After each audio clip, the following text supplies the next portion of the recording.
संभल में मस्जिद के सर्वे के दौरान बवाल। मस्जिद सर्वे के दौरान फिर पथराव। मस्जिद के सर्वे पर दंगल, अलर्ट पर संभल। संभल में पथराव, कौन बढ़ा रहा है तनाव? यूपी के संभल की जामा मस्जिद में सर्वे को लेकर गुस्साए लोगों ने पुलिस पर पथराव किया। भीड़ को भगाने के लिए आंसू गैस के गोले दागे गए। दरअसल संभल में दोबारा सर्वे के लिए टीम पहुंची थी और इसी दौरान संभल में माहौल बिगाड़ने की कोशिश की गई। जामा मस्जिद में सर्वे के दौरान भीड़ ने पथराव किया। इतना ही नहीं, भीड़ ने पुलिसकर्मियों को दौड़ाया भी। भीड़ को काबू में करने के लिए पुलिस ने आंसू गैस के गोले भी दागे। पुलिस ने पथराव करने वाले कई उपद्रवियों को दबोच लिया।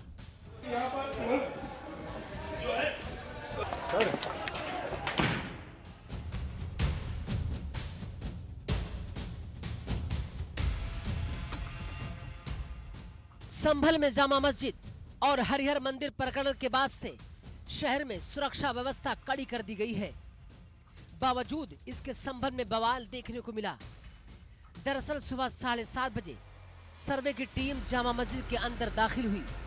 करीब 1 घंटे तक हालात सामान्य थे। तभी अचानक भीड़ आ गई और पुलिस के बीच बहस होना शुरू हो गई।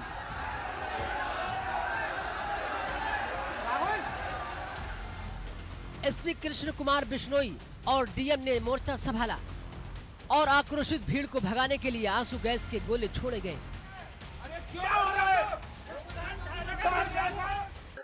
सर्वे कंप्लीट हो चुका है और सर्वे टीम को सुरक्षित हमने अपने जगह पे पहुंचा दिया है और बाकी जो चीजें हैं वो अभी कंट्रोल में है।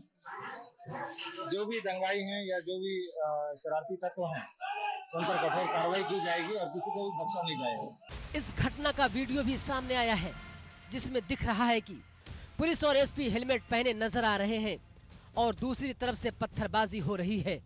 फिलहाल संभल में हालात तनावपूर्ण हैं।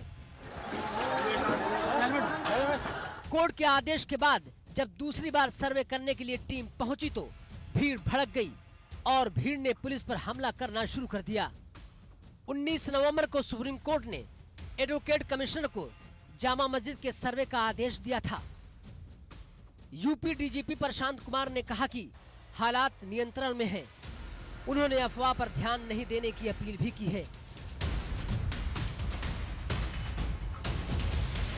पुलिस की एक टीम सोशल मीडिया के सभी प्लेटफॉर्म पर निगरानी कर रही है। भड़काऊ या विवादित पोस्ट करने पर पुलिस द्वारा कार्रवाई की जाएगी। वही पथराव के बाद पुलिस की तैनाती बढ़ा दी गई है। आखिर ये पूरा मामला है क्या, ये भी जान लीजिए। दरअसल हिंदू पक्ष की ओर से न्यायालय में जो वाद दायर किया गया है उसमें उन्होंने हरिहर मंदिर होने का दावा किया है। न्यायालय ने कोर्ट कमिश्नर नियुक्त कर दिया है। मंगलवार को कोर्ट कमिश्नर ने मस्जिद पहुंचकर सर्वे भी किया था। करीब 2 घंटे तक वीडियोग्राफी और फोटोग्राफी भी की गई। कोर्ट कमिश्नर 29 नवंबर को न्यायालय में रिपोर्ट पेश करेंगे। इस सर्वे के बाद से जामा मस्जिद के आसपास सुरक्षा बढ़ा दी गई है। बावजूद इसके संभल की जामा मस्जिद विवाद ने लोगों का गुस्सा भड़का दिया और मस्जिद के सर्वे से नाराज भीड़ ने पुलिस पर पथराव कर दिया और संभल में तनाव बढ़ गया। Bureau report, India news.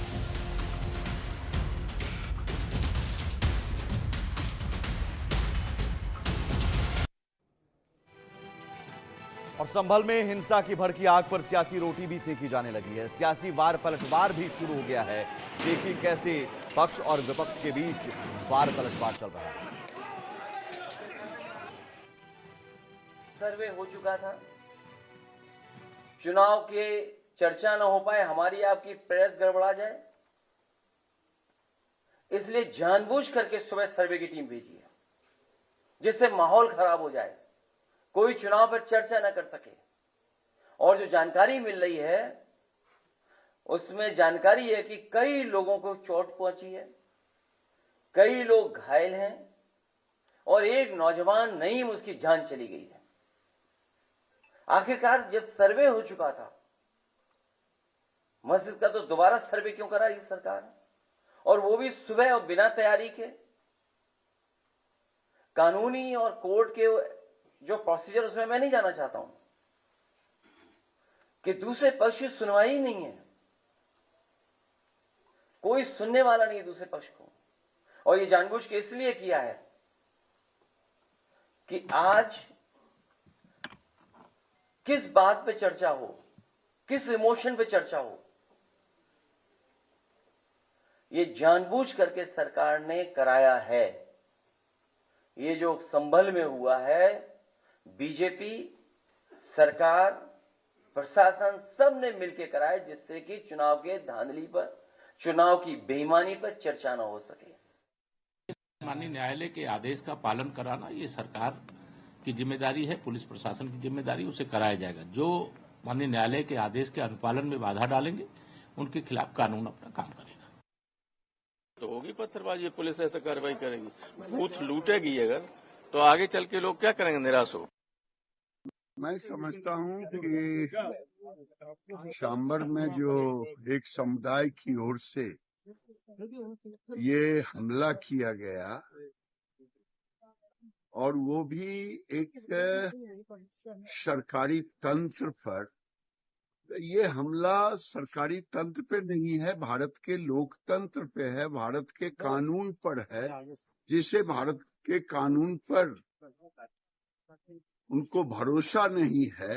और यही दुर्भाग्य है भारत का कि राहुल गांधी जैसे लोग, कांग्रेस जैसे लोग इस विधानसभा के चुनाव में मुसलमानों को टूल बनाया, आज उनके पीछे खड़े हैं, हर गलत चीज का समर्थन कर रहे हैं। सांबर अब देश बर्दाश्त नहीं करेगा जिस ढंग से उन्होंने हमला किया।